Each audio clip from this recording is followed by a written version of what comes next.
restructuring that we proposed, but this is actually a town hall meeting that will be open for all kinds of questions and comments and dialogue as best we can manage that in the next hour and a half. So I just invite other topics as well. I know there'll be some COVID-19 questions as well. And we have a process where people can ask questions through Wyocast. And so they'll be relayed to us, I think, by Mary Ivanoff as we go forward. So anyway, I just want to get started here, and we'll introduce others as we go along. But just on the budget cuts in particular and the restructuring, I got a few things I want to say. First of all, the budget cuts are serious and they're real. And I think a lot of people maybe haven't fully taken in the fact that in the last year, we've been under a lot of pressure to reduce our budget. In fact, my first day on the job, which was July 1st of a year ago, I was faced with about a $42 million cut to our biennial budget, and then with another 10 million more in the wings. And there are other aspects of it. I won't go into all the details, but the so-called step 3 budget cuts of $10 million, and it's really very significant. And I'll get into them in a minute, but I just wanted you to know that they're not popular. They're certainly not popular with me as a president. Coming in is the last thing you want to have to deal with, plus a global pandemic at the same time. But that's the situation that we're in. And we worked very, very hard in the last year to address them. I think that one of the most important points of all is that we all recognize the strength of our faculty, our students, our staff, and how we're all in this together. But in particular, for the faculty, you are the reason that we are as great an institution as we are. I've been at a number of universities, and I say this all the time at events, and I mean it from my heart. I've never seen a faculty as dedicated to the success of students as I have at this institution. And that's one of the things that makes me as proud as can be to be in this role that I am, in spite of all the troubles we're facing. I just really, really mean that. And we have, as you'll hear, we've had a lot of faculty input, and we will continue to take faculty input as we refine the proposals that we've made. But that's just really important to make sure that that not only I stress that, but that we all recognize that. So another thing I want to say that I think is not widely appreciated, in spite of the difficulties and the significance of the budget cuts that we've had, we've actually worked extremely hard to not have an even worse situation. So there was an additional $10 million in budget cuts that were proposed that we are staving off, in part because we have worked very closely to forge alliances in a very close collaboration with the governor and a number of our legislators on creating a thing called the Wyoming Innovation Partnership with the community colleges. And one of the proposals we made very early on is we really cannot withstand another $10 million in budget cuts on top of the 42 that were initially proposed and implemented. But our proposal was that we try to do things in collaboration with the community colleges around the thing that's now called the Wyoming Innovation Partnership, initially called the Wyoming Innovation Network, that would allow us to do things that we need to do that help support the state as well. And so among them are things around the School of Computing and the Center for Entrepreneurship and Innovation and the WORTH initiative, the Wyoming Outdoor Recreation, Tourism, and Hospitality program, among other things. And so I'll get into that a little bit further, but the point is that we have used funds that we would have otherwise lost in order to build those things that we think are good for the state and for the university as well. And I think some of you may have seen, but many of you may not have seen, a lengthy presentation that we gave collaboratively as a team to the Board of Trustees back in July at the July board meeting.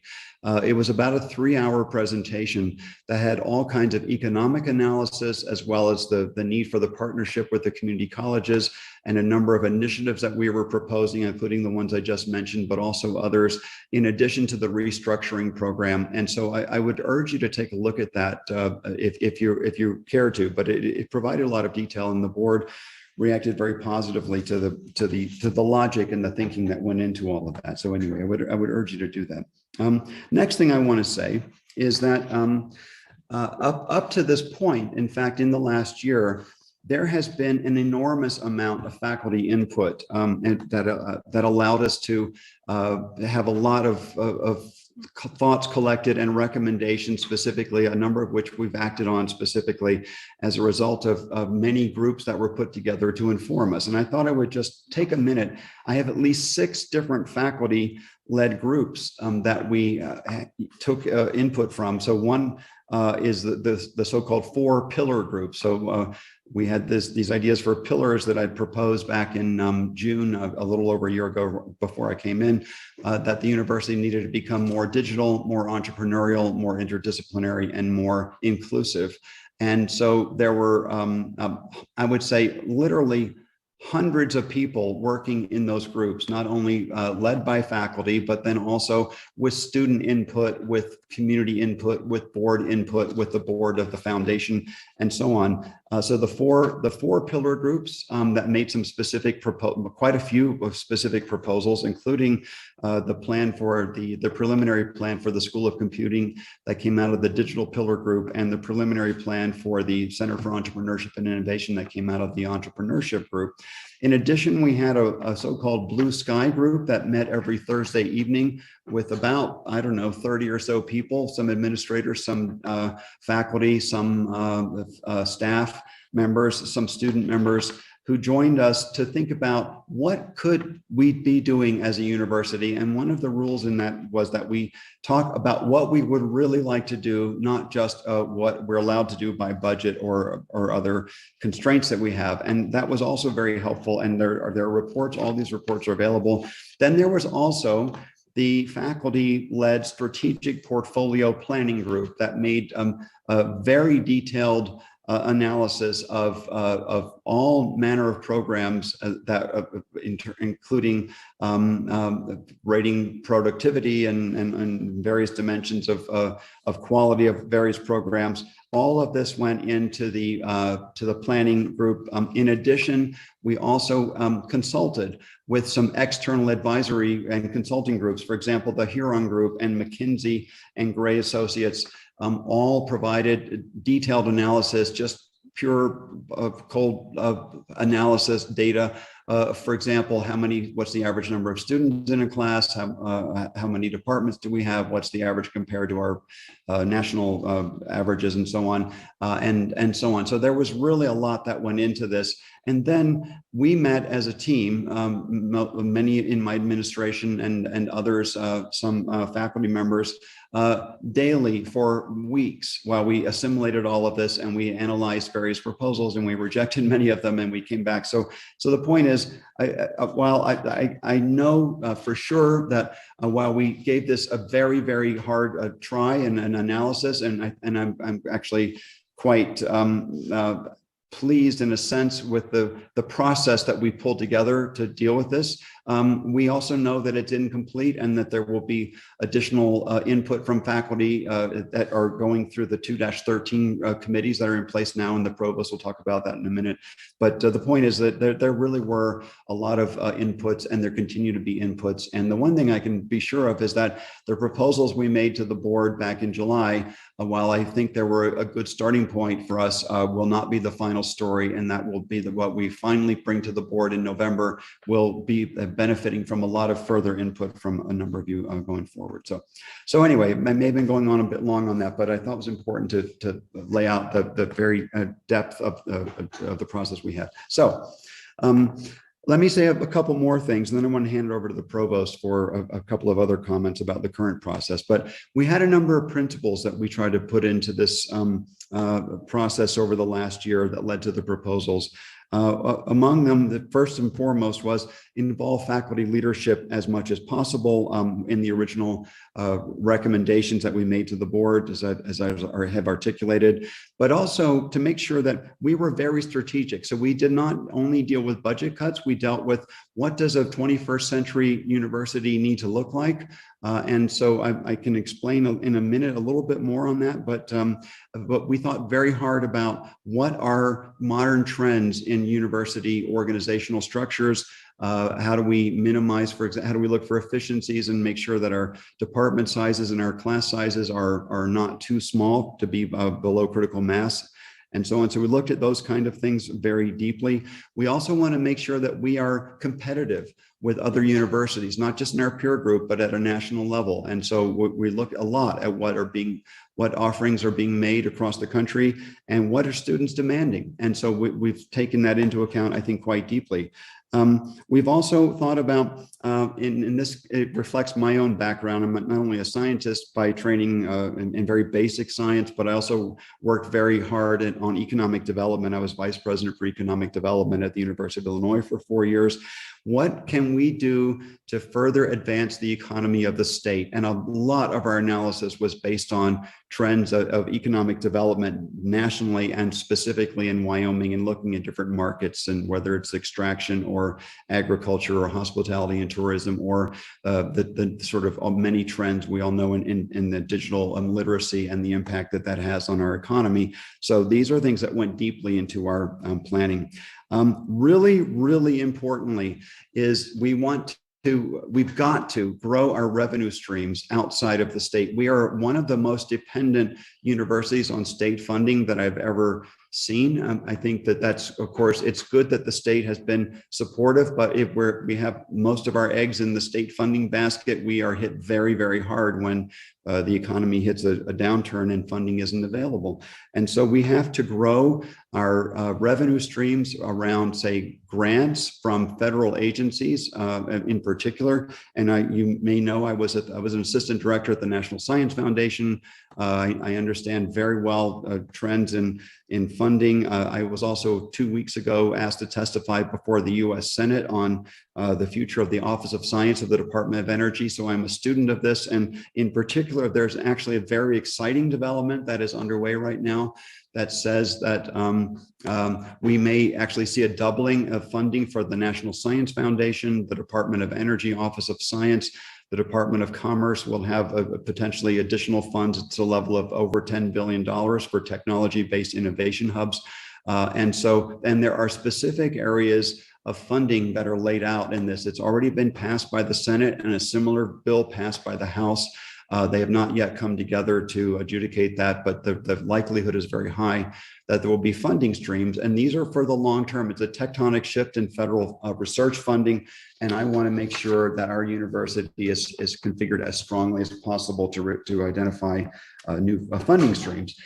This also is one reason why in our budget cuts, we did not cut the Office of Research and Economic Development, because we need stronger support structures for growing our revenue streams for federal funding. Also, corporate partnerships is something we must increase, and we can, and that's another way of growing of revenue streams. And of course, from private foundations as well, I kind of lump them in my mind with federal funding around research, but there's also, of course, the Gates Foundation, the Mellon Foundation, and many such foundations, Sloan More, et cetera.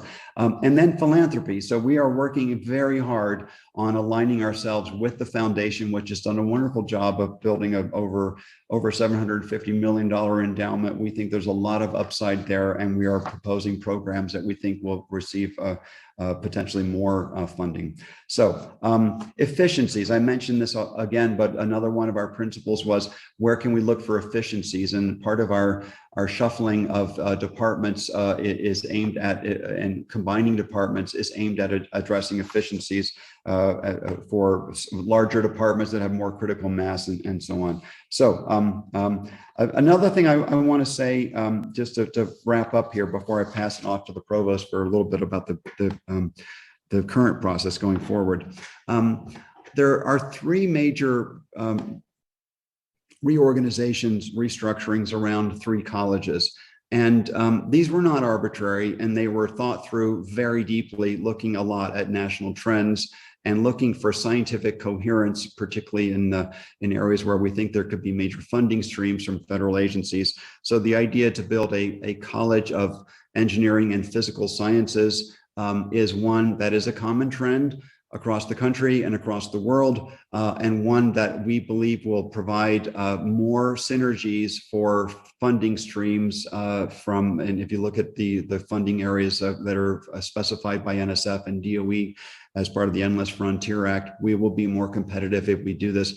And some have said to me that, well, this looks like you're trying to build applied science groups. This is, if you're from basic science and you're worried about that, I'm from basic science too. I study black hole event horizons. You can't get more basic than that. I came from a physics department that has a very, very storied history of 13 Nobel laureates associated with the department. It is in a college of engineering at the University of Illinois, and it is in no way an applied science department. And the idea is not to create applied science departments, but to strengthen the bridges between engineering and science in very powerful ways. Likewise, the idea to move the life sciences and natural and life sciences into the College of Agriculture has similar synergies, and again is a national trend that provides more synergies. Now, then there is what I think should become a very powerful college of arts, humanities, and social sciences, and sometimes it's set in different orders, but the point is to have a college that can really focus on the liberal arts in those areas that are essential for modern college education, and one that I personally totally support and want to be able to grow as strongly as possible, and to allow a dean to really focus on growing the strengths of college around those areas. And again, just to make sure that people understand that we think that is essential, central, and with more focus can become even stronger going forward. So those are the overall remarks I wanted to make. I'd like to pass it on to the provost, Kevin Carmen. Many of you have not yet had a chance to meet Kevin, but to talk a little bit about the current process going forward. Thank you, President Seidel. And I do look forward to meeting you in the coming year. And it's great to see students and people back on campus, even though our circumstances are still challenging. I did want to take a moment just to remind folks of the process that we're following and that we're currently in the middle of. President Seidel mentioned there was a presentation to the Board of Trustees at their summer retreat that was on July 14th this summer. It is available. The presentation is available on the trustee website. If you'd like to review that, I encourage you to have a look at that. But it was it's important to emphasize it was a proposal, and the trustees told us to proceed with the proposal, and we're following university policies and procedures as we review these proposals. So there are the University Regulation 213 is the primary policy that we're following through this process. We have established 11 213 committees that are reviewing various aspects of the proposed plans and reorganizations. There's a few additional committees that are college specific. There's more than 60 faculty that are currently participating in these committees. Again, if you look at the Academic Affairs website, these individual committees are listed there. They also include contributors, the suggested contributors to the committees, which include deans, department chairs, staff senate, ASUW representation. And we've also had a variety of external stakeholders that have weighed in and provided constructive criticism and comments. Before I should back up and say a little bit before we formally launched the 213 process. After the board meeting in Torrington, we had a series of meetings throughout the week following the board meetings, where we met with deans and discussed the path forward, and got some very constructive feedback from them on how these plans could be, how this process should be followed. And we actually made some changes to the proposal just based on those discussions. So that very, very constructive dialogue with the deans. We have now met the chairs, the committees are established. As I indicated, they have all met multiple times at this point. We've had 2 follow-up meetings with the 213 chairs to get their feedback on how the process is going. and what, if anything, we might be able to do to help support them. I can say that there's as you might expect, this is a challenging process for them, and different committees are facing different challenges, but I'm pleased that they are engaging with the process. I want to remind folks as well that we have a web portal where you can submit your comments and suggestions. We've received, I don't know the exact number, but it's many hundreds of comments, and we continually review those and process them and summarize them. That's a source of information for the 213 committees as well. So I encourage you to continue to make use of that avenue for providing your input. We have to have our final proposal submitted to the Board of Regents for their November 19th meeting. And in order to be prepared for that, we've asked the committees to have their reports ready by October 1st and submitted to my office. And then we will go through the process of reviewing those recommendations from the committees, distilling that information, and then making a final recommendation to the board on November 19th. Now, there's some misconception, I think, that November 19th is the date that all of this gets implemented. That is just simply the date when the board would approve the plan. We would then go into a phase from November 19th throughout the rest of the fiscal year of determining how to implement the proposed changes, and they would then be formally implemented on July 1st of 2022. So these changes would take effect in fiscal year 23. And again, just to be clear, there's no immediate changes that would take place on November 19th. We would sort out the details of what the proposals are throughout the remaining academic year after that. So I believe I'll stop there. I know we want to make sure we have time for your questions. So thank you for the opportunity to visit with you today, and look forward to further dialogue. Thanks, Provost Carmen. So we have received a number of questions already, and I think if it's all right, if I turn to Mary Ivanoff, who has been sort of pulling them together, would you like to start with some of the questions that have already come in, and then more will be coming in? I'm sure it's just a result of the dialogue that will be starting in a couple of minutes. So Mary, are you ready? Certainly, President Seidel. This first question, I believe, is for you. What are the proposed changes to our sick leave accrual rate, terminal sick leave, and terminal vacation? Thanks for that question. So at the moment, there are none. Actually, none have been specifically proposed. We are going to be, of course, looking at various policies for various activities and looking at the cost structures going forward. And in fact, there will likely be a conversation about such things at the board meeting coming up. So I mean that very broadly, not just specifically on those topics, but actually the answer is none at this time. Thank you. Provost Carmen, this next question, I believe, would be yours. The proposed budget lists a reduction of 10 department heads, but without a savings estimate. I understand that reducing department heads might sound great when selling this plan to the Board of Trustees, but I don't see that this will provide significant savings. If I understand correctly, department heads receive one additional summer salary, a stipend to augment their 9-month salary, and possibly some course relief, but the faculty position still exists after serving as department head. I assume you won't automatically fire every affected department head. How will you account for the potential loss of research productivity due to assuming the department head leadership role during the rehire faculty positions is in discontinued departments? Thank you for that question. And we've heard several questions along those lines. So just to be clear, there's not a specific line item on how much we would save by reducing the number of department heads.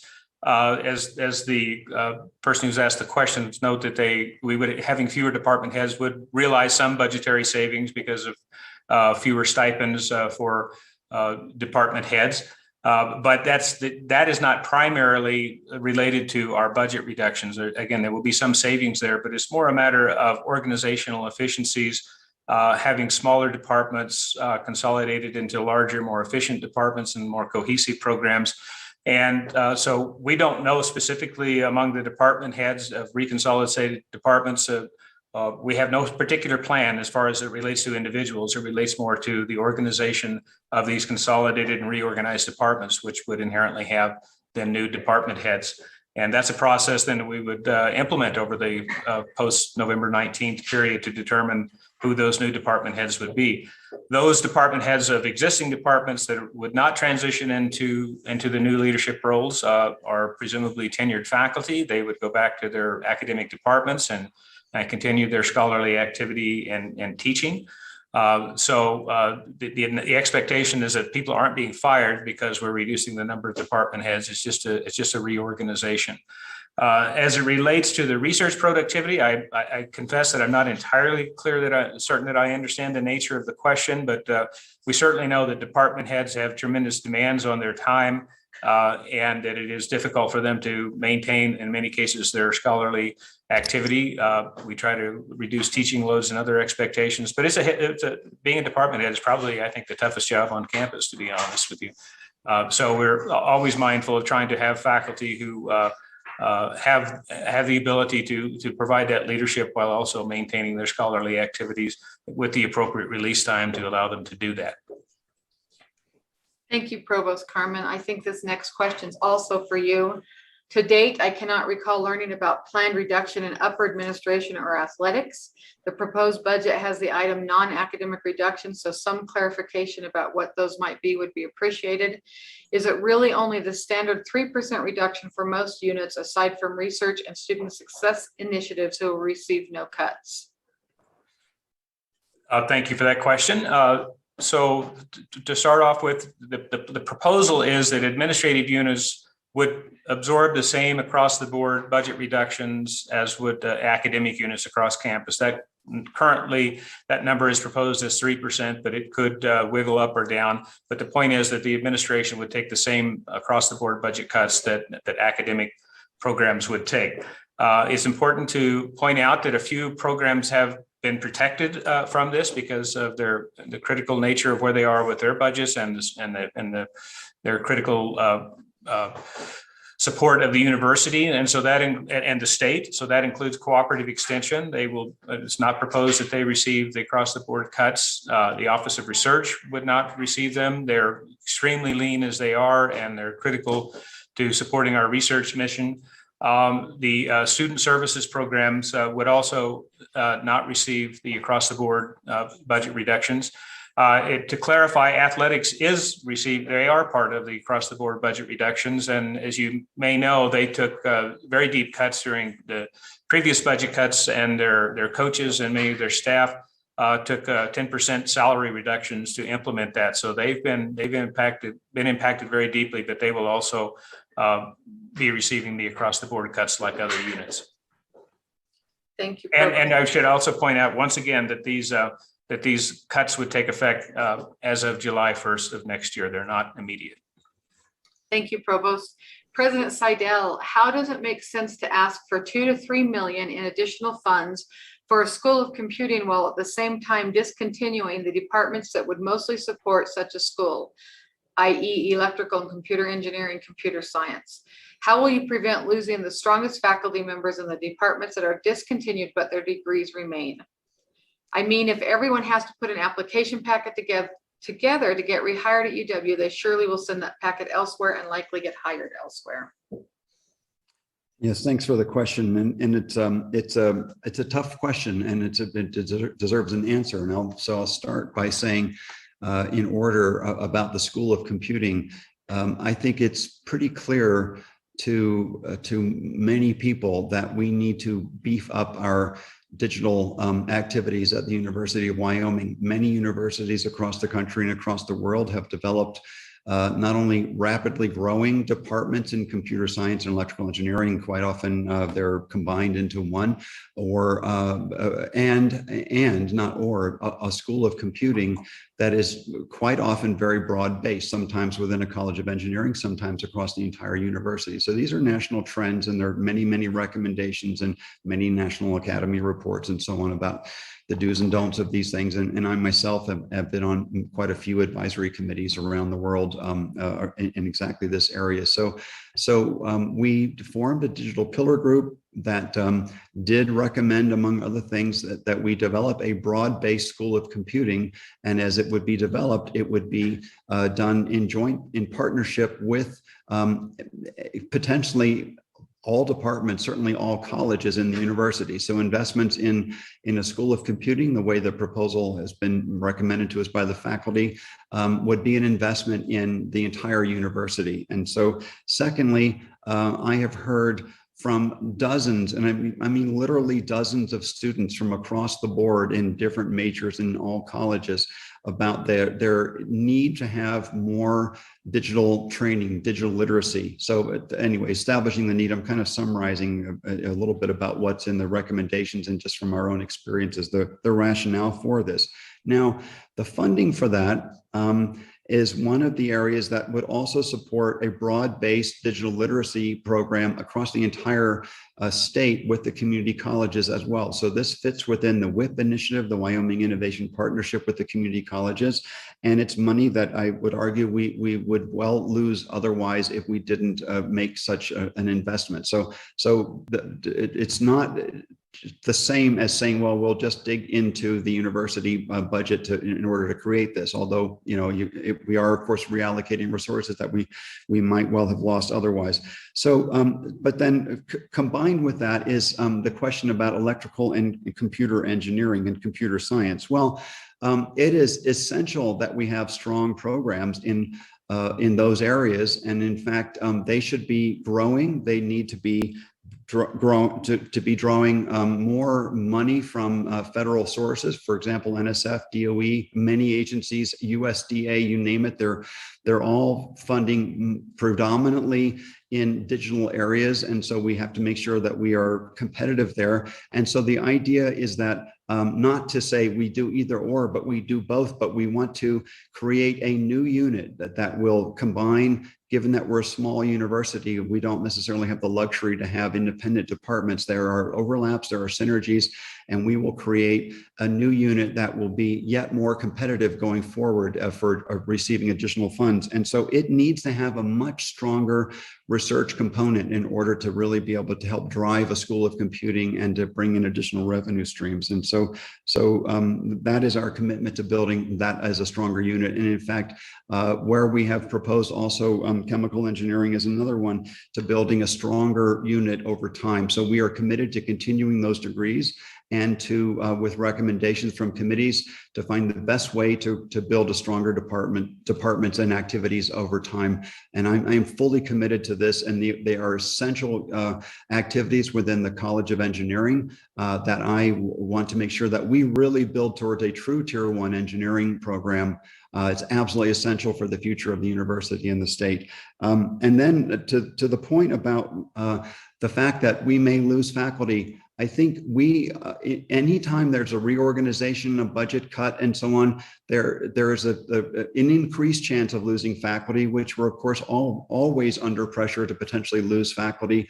I came from at the University of Illinois once when we went through a budget cut a few years ago. We know that some universities had special funds just to recruit from the university. So I'm very familiar with this and very mindful of this. And so our commitment is to say we are going to restructure and rebuild those activities going forward. And we hope that our faculty will see that there are actually new opportunities going forward, and we will work hard to retain great faculty that we think we need to do. And especially if they're being lured away and they're fabulous faculty, and we have many of them, we will work hard to retain them.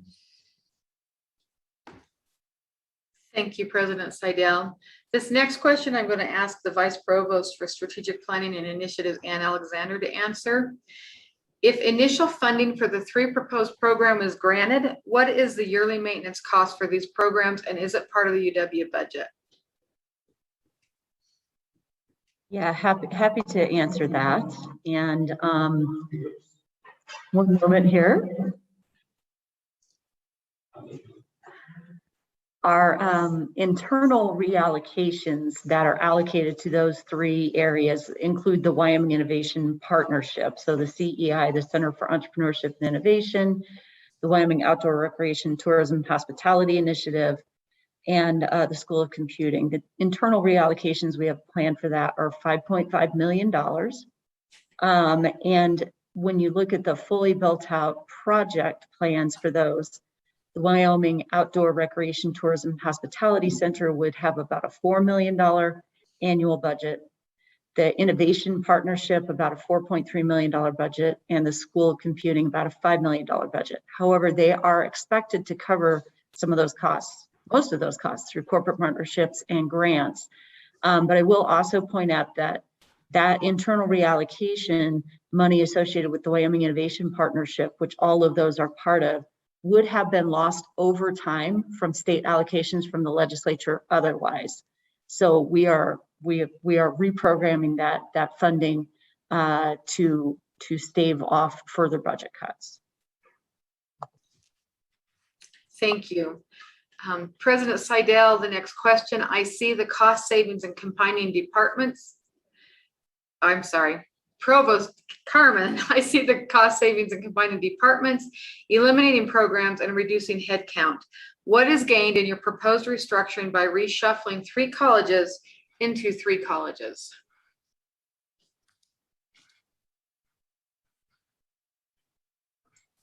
Okay, that was for me, Mary. Sorry, I was Yes, I'm adjusting. sorry. Yeah. I stumbled on that.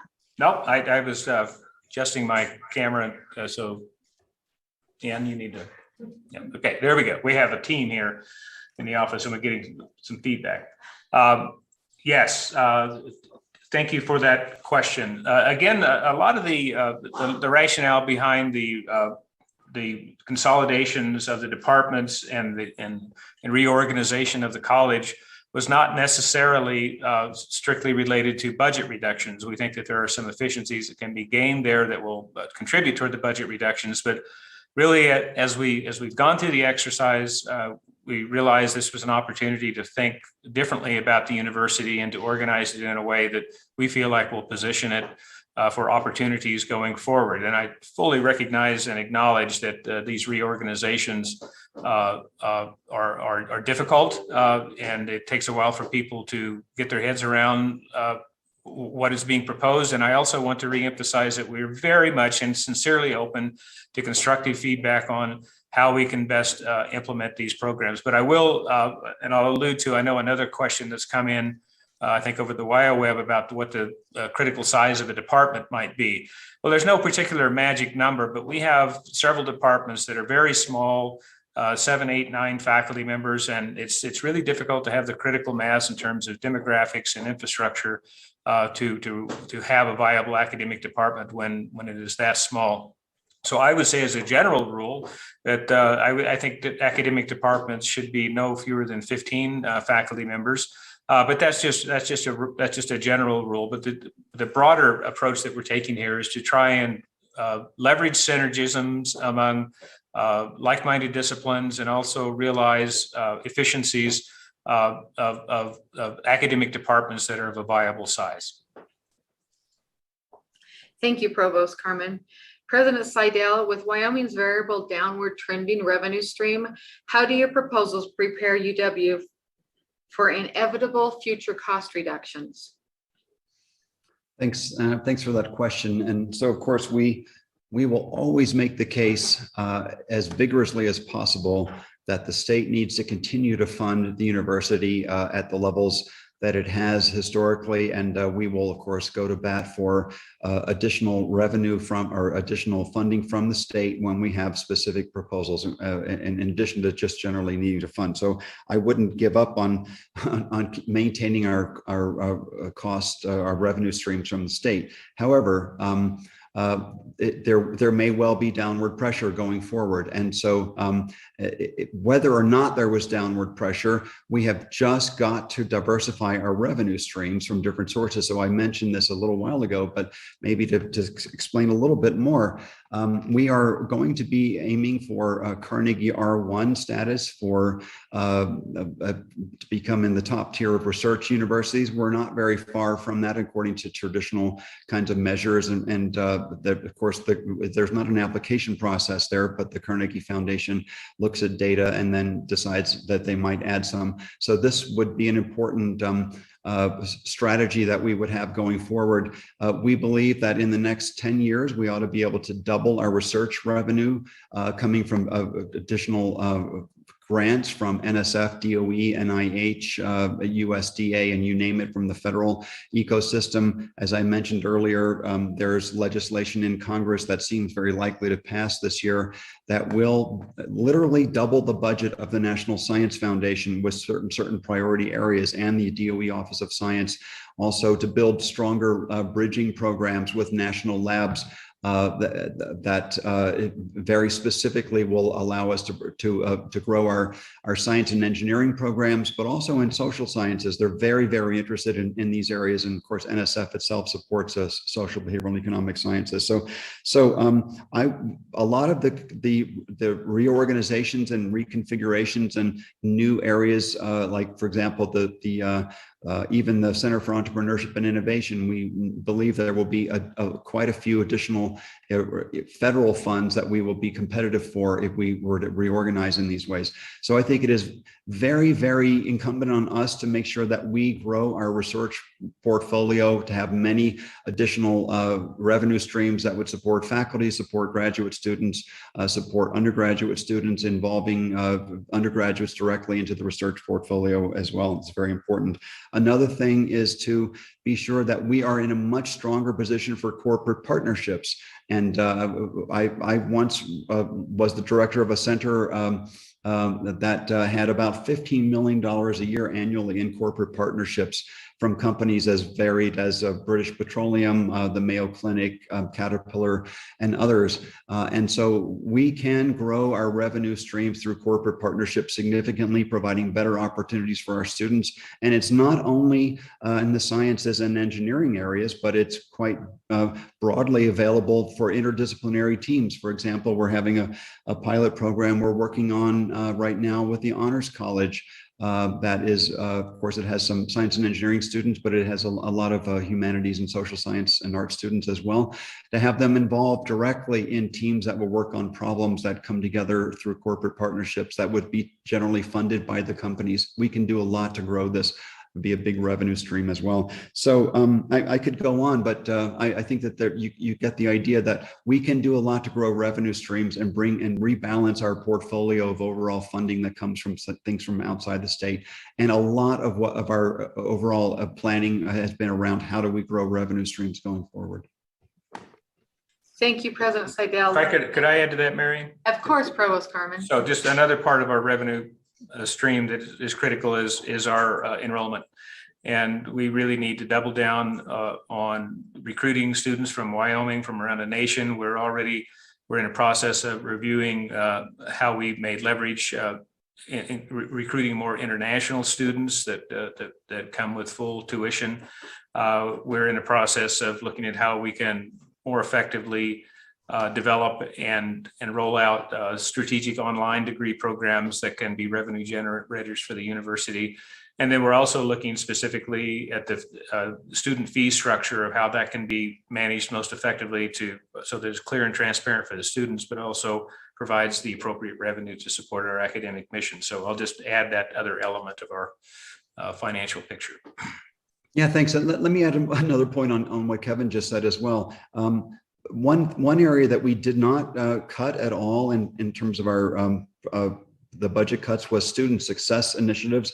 And so if we are able to increase our graduation and retention rates among students that are already here, in addition to branding ourselves in different ways to help recruit new students from across the state and across the world, actually, we will grow our revenues from tuition directly from having better success. So money that's invested there for student success, of course, we all want that. It actually is something that pays back dividends right away. Thank you, President Seidel. This next question may be for both of you, but I'll let you start. In fact, how are the departments currently proposed for discontinuation and significant budget reductions selected? Okay, well, if that one is for me, I'll start. I answered this a little bit before in discussing a few departments, but this is quite a deep discussion we had about the need to particularly grow our research strengths or looking at areas where around degree programs where there was very low enrollment. And in fact, some of you have provided some additional data about enrollment. And so we are very happy to look at that. And so it may well be that some data we had needed to be augmented with additional data and so on. So that will impact what we think about in terms of, for example, degree programs that might have been proposed to be discontinued. But when it comes specifically to departments, or either for discontinuation or for budget reductions. I mean, first of all, on the budget reductions, it is simply a fact that our budget has been reduced very significantly, tens of millions of dollars. And we've worked extremely hard to absorb that in every way that we could that did not directly impact academic programs, because we're a university and academic programs is what we do. That's what we do to educate our students and to carry out research and to help support the economy of the state and so on. It's the academic program. So those are essential. But so we tried very, very hard not to have even more impact on the academic programs. But in cases where we've made a proposal to either recombine departments or to potentially eliminate departments with the idea that we would continue those programs through a new structure that would emerge. The idea is that they should become stronger departments going forward, or stronger activities. The curriculum might need to be modernized or need to be revised. We may need to recruit additional faculty into those areas going forward, but that we will then be more competitive for doing research and carrying out activities that would actually be able to receive more funding as federal budgets for R&D are increased. And so we're looking specifically at doing that. Thank you, President Slidell. This next question I'm going to ask Vice Provost Alexander to answer. Please provide a detailed agenda with lists of the proposed department and staff reductions, as well as the number of students affected and degree programs affected. Happy to do that. One moment. We have on our website, if you go to the Academic Affairs website and click through on the button that says Program Reviews Reorganization, that will take you to a page that has a button on it that says UW Reg 2-13 Program Reviews. And if you click on that, you can find all of the data, as well as all of the entire full list of proposed changes that we have out there for comment right now. And so you can see that full list by going there. There are a number of different proposals in there, from discontinuance of departments to discontinuance of degree programs. With respect to the number of students that are in those programs, I'm going to focus on the degrees, and that includes the MS in entomology, the BA in German. There are 13 degree programs that are up for discussion right now for potential elimination. The total student headcount across all of those proposed eliminated degree programs is 56 students. That ranges from 12 in the MA in International Studies to 0 in the PhD in Entomology, the MA in Sociology, the MA in Philosophy, the PhD in Statistics. But all of them have pretty low enrollments. They're not all tiny, but many of them are. So the total across all of those is 56. Thank you. I'm going to ask Senior Vice Provost Tammy Benham-Dill to take this next question. The proposed reductions document online is very vague. Can you go through this and give more detail, such as what are academic policy efficiencies?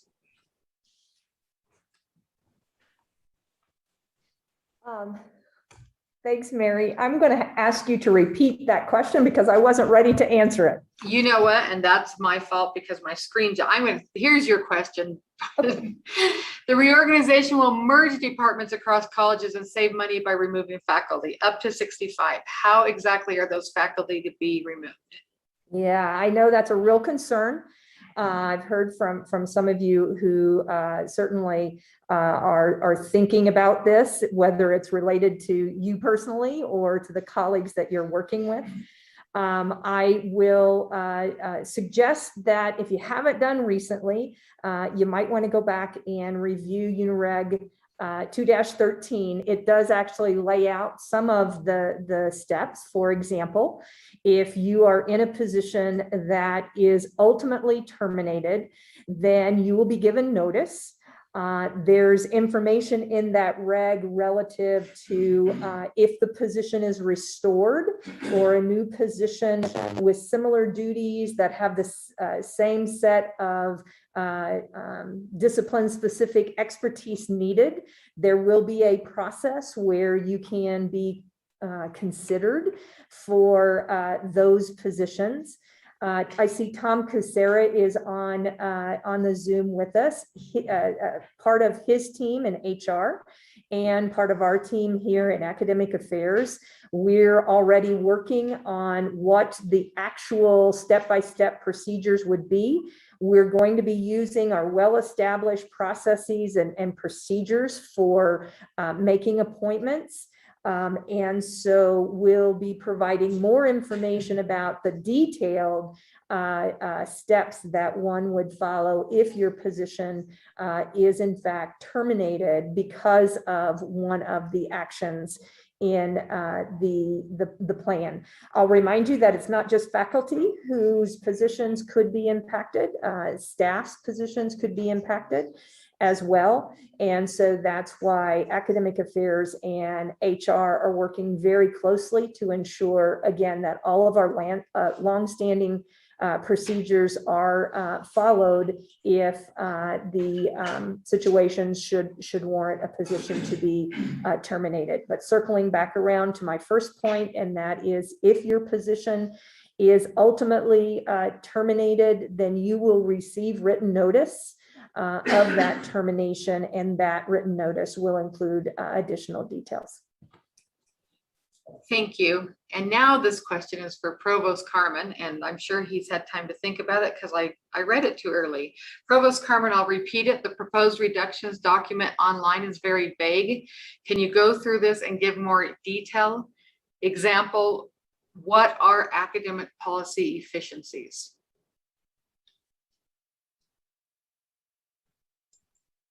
Thank you, Mary. Sorry, slow in the draw there.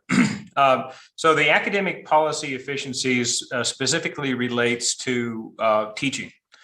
And one of the things that came to my attention, President Seidel mentioned the various bits of information that we considered as going through this process. The Huron report illustrated to us that that half of our classes on campus have 12 or fewer students in them. And while we really, it's great that we have a low student to faculty ratio. In fact, we have one of the lowest student to faculty ratio among public universities in the country at 15-1.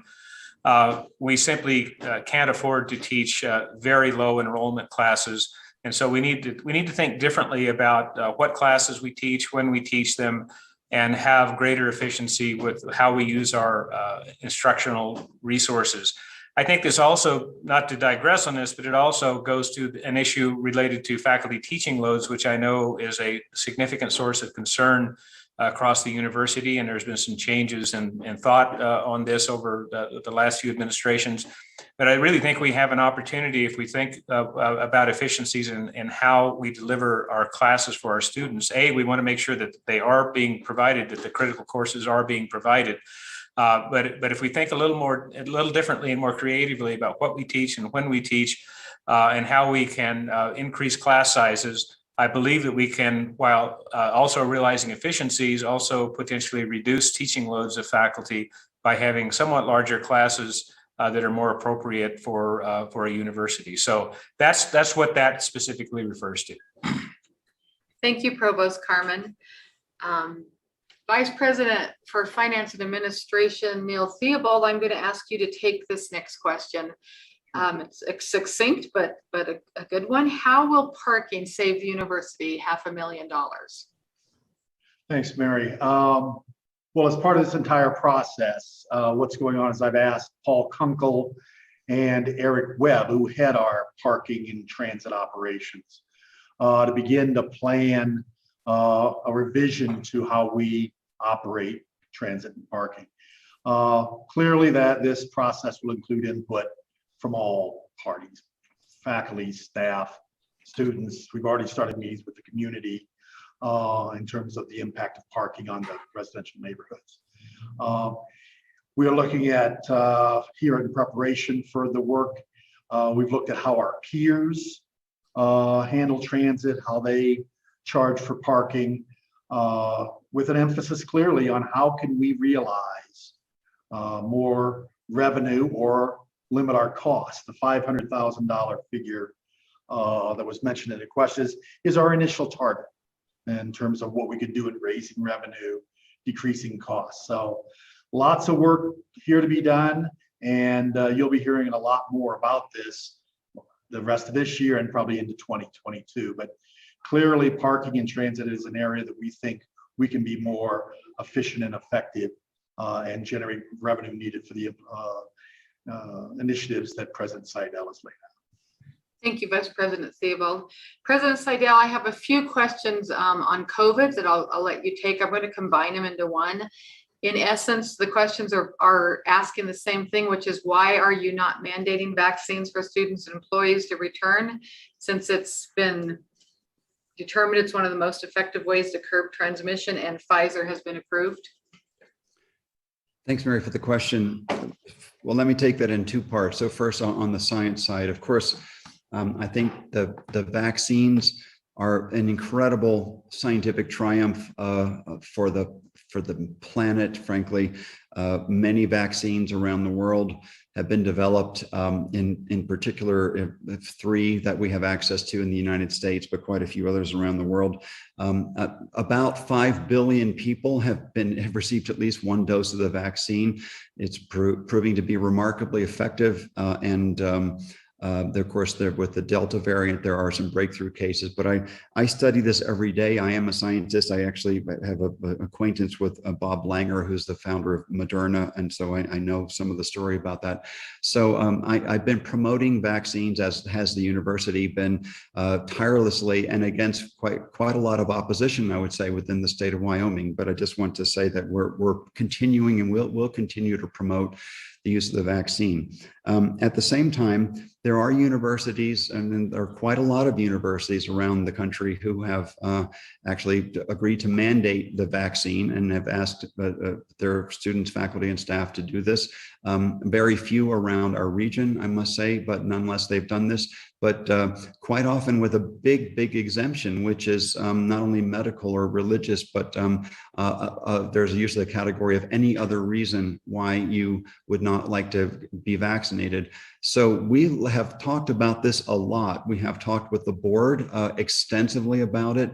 I mean, very extensively about it. We have the doctor on the board, for example, and we've talked with the state health officials. We've talked to the governor and so on. And we are pragmatic. We want to take actual interventions here that really move us towards our goal. And it is our sincere belief that we can make more progress in the state of Wyoming by promoting the vaccine, talking about the science. We're having a mandatory course that's being created right now that everyone will have to take on the science of the virus, the science of the vaccines, the science of the epidemiology of virus spread and how masks can mitigate the spread of the virus, and so on. And that's being produced right now. Everyone will be required to take it.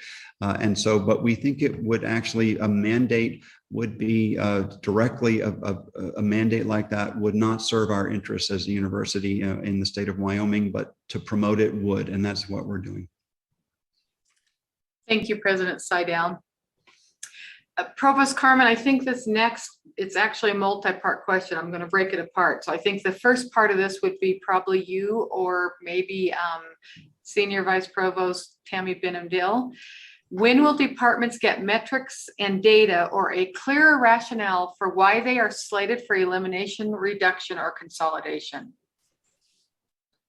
Thank you, Mary. I probably will give an answer that won't be very satisfactory to that question. There is no clear algorithm or set of metrics that specifically does guide us to the decisions. We've considered, as President Seidel indicated, a lot of input from faculty, from external consultants, and there's no single combination of factors that leads to a recommendation. And in the case of the degree programs, the overriding factor there, I will say, though, was just simply very low, chronically low enrollments, and some of those programs had already been suspended. So it's not a terribly dramatic move to move toward eliminating the programs.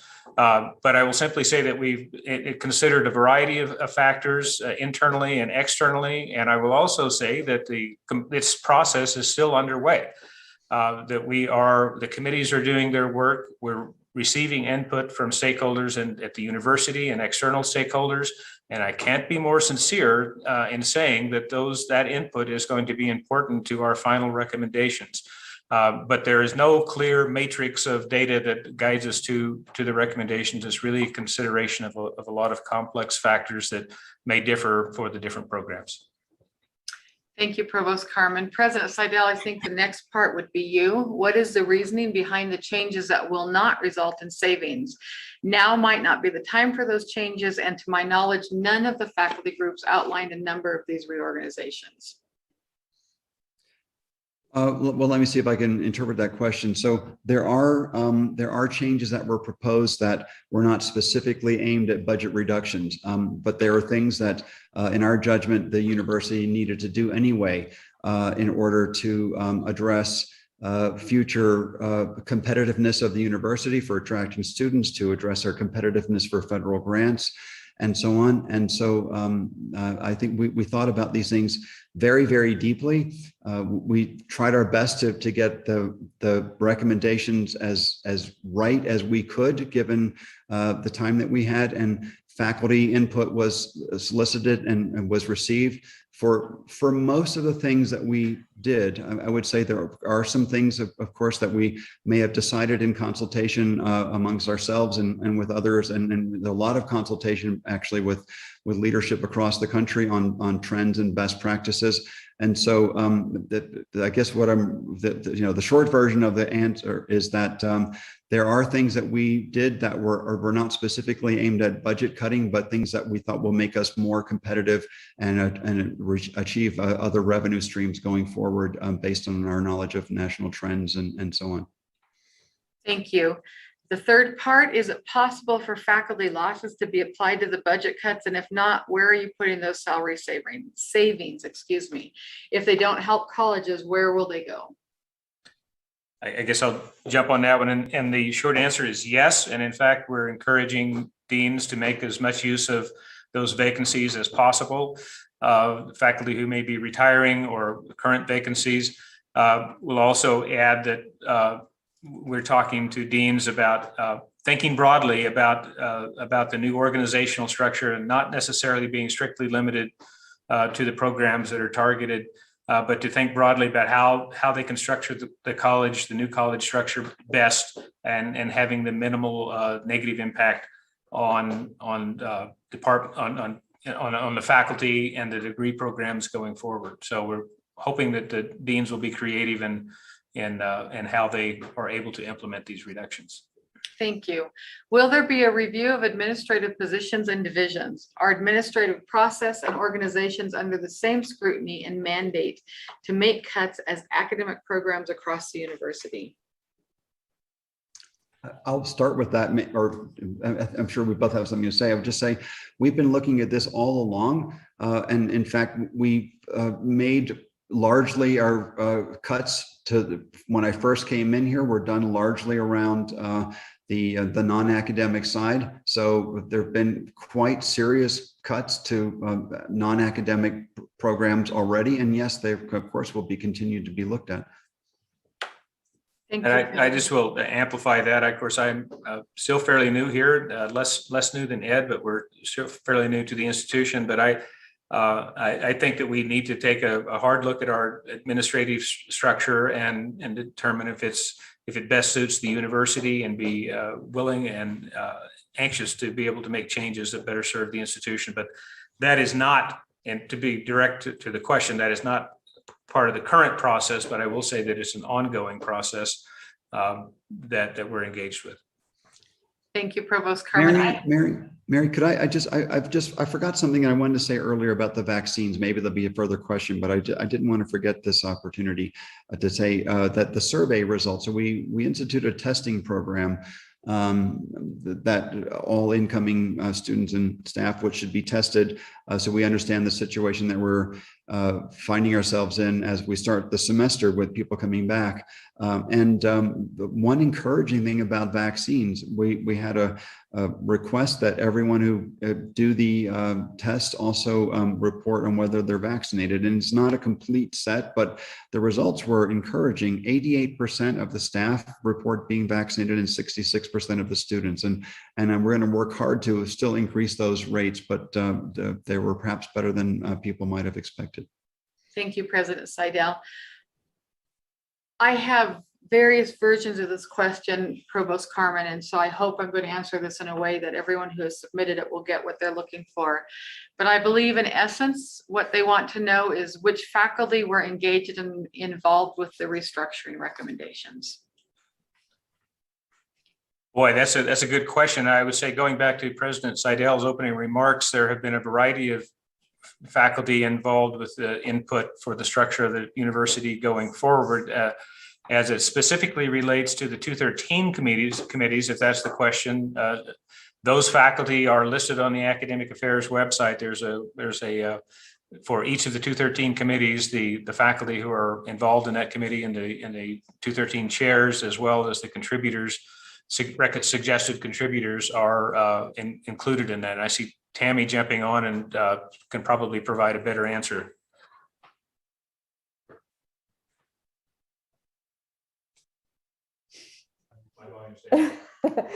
Sorry, there's 3 buttons we have to push because we're in the same room, but the speakers sometimes overwhelm us. In addition, you can go to the Academic Affairs website. There's a website for strategic scenario planning, and on that website, you can also see a list of all the faculty who participated in those various committees. So check out the AA website, lots of information there for you. Thank you, President Seidel. This next question is also one that I'm trying to combine into a single question for several people asking, and it relates to a cost-benefit ratio of staff and administrative loss for efficiencies. They would like to hear from you and upper administration how they intend to balance a proliferation of highly paid administrators against the need to cut the budget and the apparent plan to cut relatively low-paid faculty and staff who are essential for programs actually operating. Particularly, this is going to result in piling more work again on even fewer staff, which has already caused debilitating errors and inefficiencies. What is being done tangibly, structurally, and through concrete policies to stave off further debilitating loss of efficiencies through staff and contingent faculty cuts?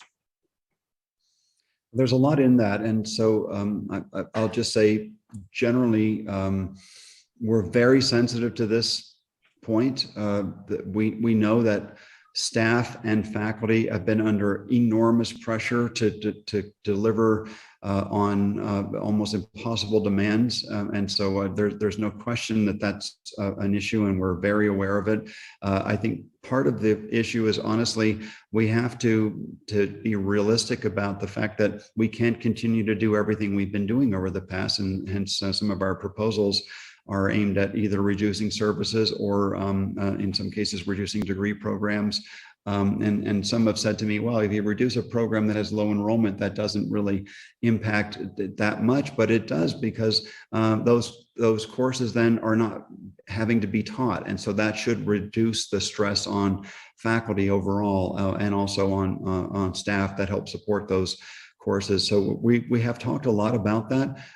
When it comes to high paid staff, I mean, particularly administration officials, I will say that in my experience, the university is actually not very well situated when it comes to the kinds of things that I see at other universities that are really important, for example, in growing revenue streams. So for example, the Office of Research and Economic Development is just deeply understaffed. And so that is essential for growing revenue streams. And then secondly, for around research and supporting the growth of research. And it's not only in the sciences and engineering, but as I said earlier, our march to become an R1 university includes and requires graduate programs in the arts and humanities and social sciences as well. So that's part of it. So we are frankly understaffed in order to really grow those kinds of programs at the level that we need to, which is one reason why we try to hold particularly the Office of Research and Economic Development harmless.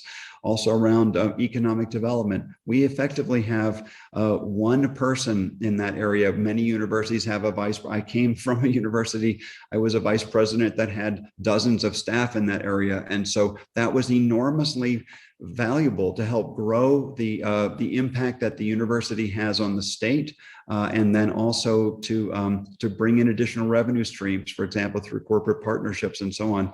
So it's a balancing act, and kind of to pick up on what Provost Carmen said a minute ago, we have to really think about, are we structured appropriately in our offices at the administration level in order to have the impact and the outcomes that we really desire. And I think there will be some additional movement and shuffling and not only elimination of some administrative positions, but also an augmentation in some areas where we think it's important for our future. So it is a balancing act.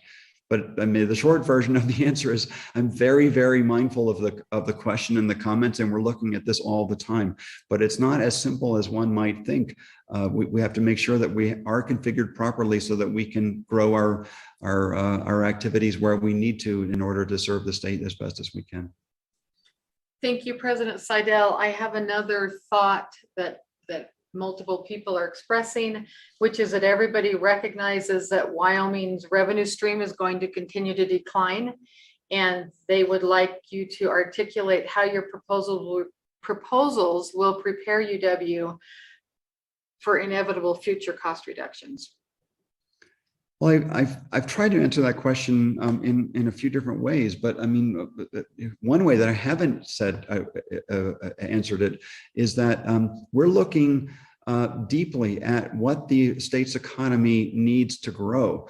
And that includes, for example, well, the idea of the School of Computing is aimed largely at digital literacy, two things, digital literacy across the state in collaboration with the community colleges. So for example, we have already embarked with the community colleges, and this would be under the auspices of the School of Computing, in collaboration with, of course, computer science and electrical engineering as that goes forward. And of course, we will continue to have activities there. We're just proposing a deep restructuring of that. That will help to grow the economy. And when we talk with corporate partners all the time, they bring up digital literacy. Do you have the skill sets that are needed? So that's just one area. Supporting entrepreneurship will help grow the new businesses that are created in the state. And so this again is something under the auspices of the university in partnership with the community colleges to create innovation hubs. We have 3 of them now in Sheridan, in Casper, and in Laramie, these Impact 307 hubs. So there's a plan to grow these across the entire state with the community colleges, with the impact that they will have on the economy. And we've actually done some initial estimates of how many jobs those activities would create over the next decade. And it's very significant. Also to create the conditions in the state so that we don't lose so many of our graduates. So right now we lose 70% of our graduates to outside the state. And that's a very bad situation to be in. If we could address that to the level by creating more partnerships with companies and more entrepreneurship to create new companies with our partners across the state. And we only increase that to the level that Montana loses its graduates to other states. So that would be basically an increase of about 10% in our retention rates from the point of view of graduates being retained into the state. that would have enormous impact on the state's economy. The support of the idea of the Worth Center for Hospitality and Tourism would directly impact one of the most important market sectors in the entire state that could help grow that part of the economy. So we're looking at these are long-term, these are long plays. They're not going to impact us in the next year. They could impact us in a few years. They'll certainly impact us over decadal timescales.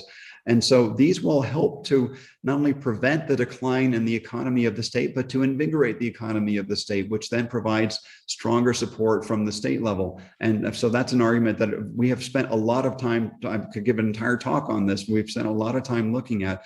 Now, in addition to our the other issues around the revenue streams from federal agencies or philanthropic sources or corporate partnerships have already made that case. So these are major parts of our decisions and our proposals, I should say.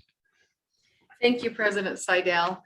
The next question is regarding tuition and why there has seemed to be no discussion around in-state tuition increases of an order that would offset the decreases in state funding over the past decade or so. This is already a right sizing exercise, so why not get the tuition contributions correct as well? You want me to take that, Ed? Yeah, go ahead.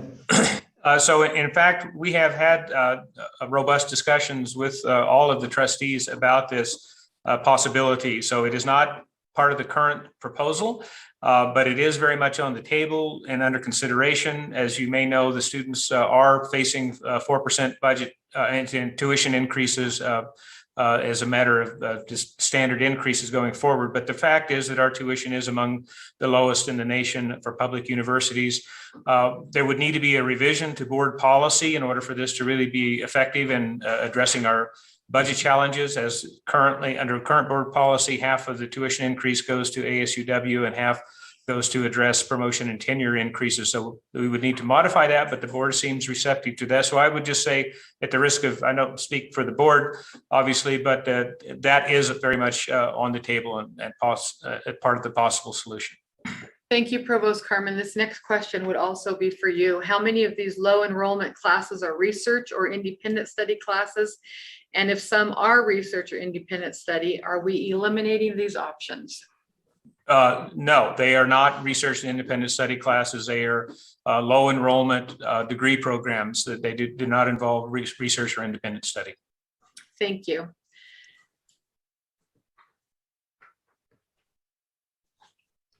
I'm sorry, Vice President Chestnut's not on here, Provost Carmen, so I think this will be for you. Do we know yet how the college advising centers will be affected by the reorganization, and how will support staff overall be considered in the plan?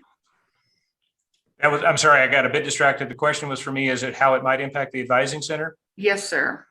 Well, as you heard previously, student support services are exempt from the budget cuts, and so we are protecting, that includes the advising center.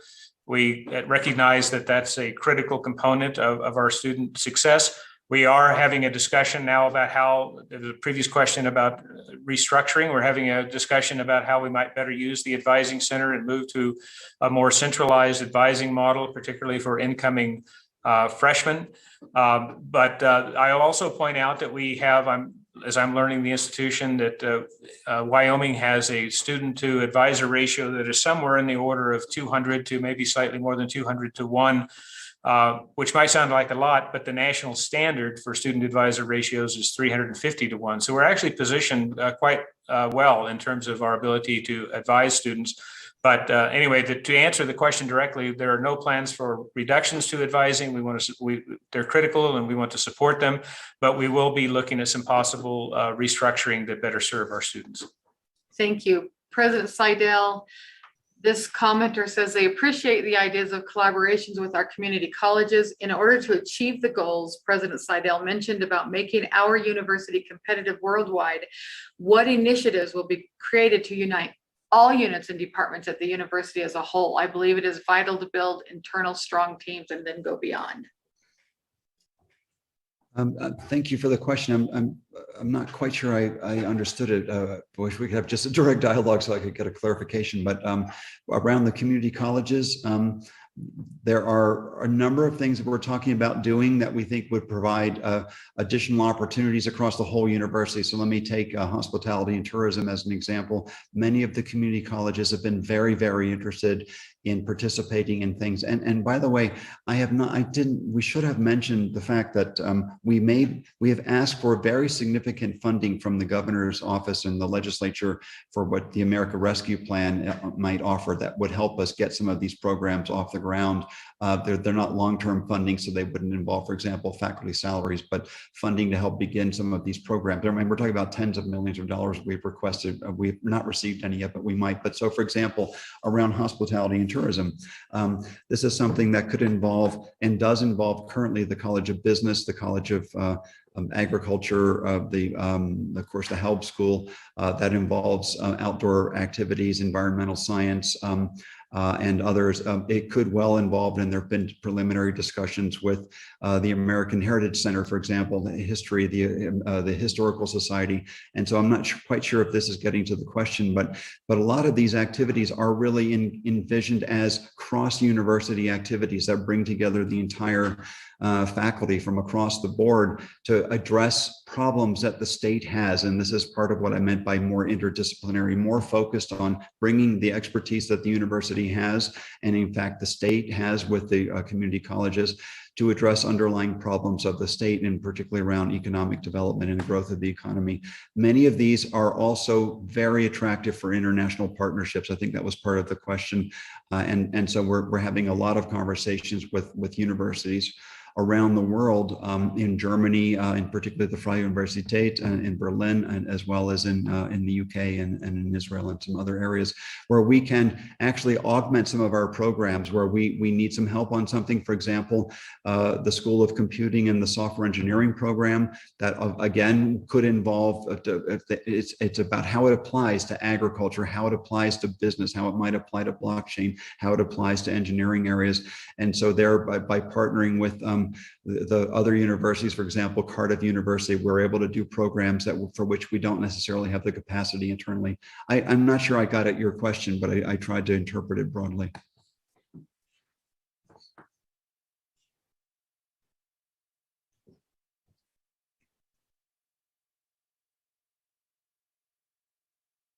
Mary, are you on mute? I am, I apologize. Provost Carmen, would a remaining College of Arts and Sciences, i.e. Social Science and Humanities, continue to be fully funded and valued within UW? Will research and creative activity in these units be supported, or will they be seen as support units focused on teaching alone? To the latter, absolutely not. President Seidel addressed this earlier in his comments, but I'm actually very excited about the possibility of really elevating the college by whatever order we choose to go in, and maybe some new ideas about how to name the college.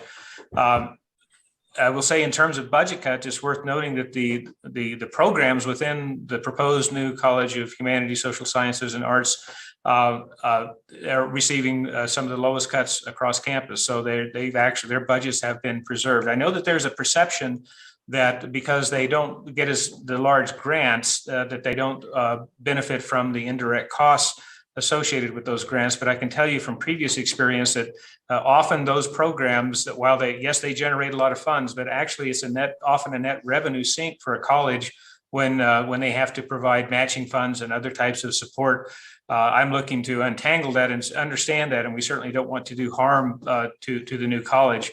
But I can assure you that we plan to fully support, celebrate, and promote. And I see new opportunities for doctoral programs.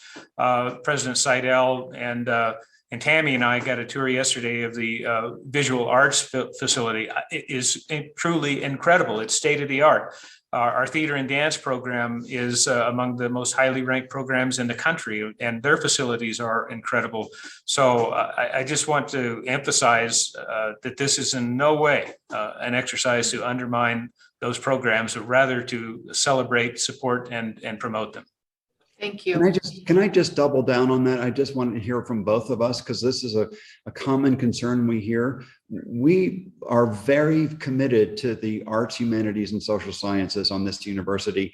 And we think that we are trying to create a structure. We know we are trying to create a structure that will allow more focus on that and more attention. And it is a national trend. I spoke to a potential donor a couple of weeks ago who was, as an example, told me he's in the middle of giving a donation at Carnegie Mellon University, which has a College of Humanities and Social Sciences, and is going there, not to, you might think, computer science or something like that. So there are lots of opportunities, and we're fully behind growing this as best we can. Go all out for this. Thank you. President Seidel, this next question relates to the 4 pillars. The proposed digital computing school appears to align directly with one of the 4 pillars. What, if any, are the planned visions for establishing and supporting the other pillars? Oh, well, certainly. So the one I guess you're talking about is about the School of Computing. That does come out of that digital pillar group. It does support that pillar, but it supports the entire university the way I see it. And I think it's not just a smoke and mirrors. It's a legitimate way to see it. Departments in any college could combine forces and would be encouraged strongly to combine forces for growth in collaboration with the School of Computing. Around the entrepreneurship pillar, there is the idea that we will create the Center for Entrepreneurship and Innovation that is, again, across the entire university. Students in any major from English to physics and business would be able to take training in that area and then be able to apply their skills if they so wish to build new businesses around the state in conjunction with incubators that we plan to build with the Wyoming Innovation Partnership. This would be with additional funding that we would get from the America Rescue Plan if we were to get that. So that's part of our planning. Around the interdisciplinary pillar, well, everything I'm talking about is inherently interdisciplinary, but there's still the idea of the grand challenges. And we have spent a lot of time talking with the grand challenge teams that have already been working since well before either Kevin or I got here. And there are still active conversations about how to build out those activities, in particular with living learning communities to help enhance the undergraduate experience. So those ideas are still there. There are many ideas in the plans. Of course, in times of budget cuts, it's hard to just jump on all of them, but we're not giving up on any of those ideas.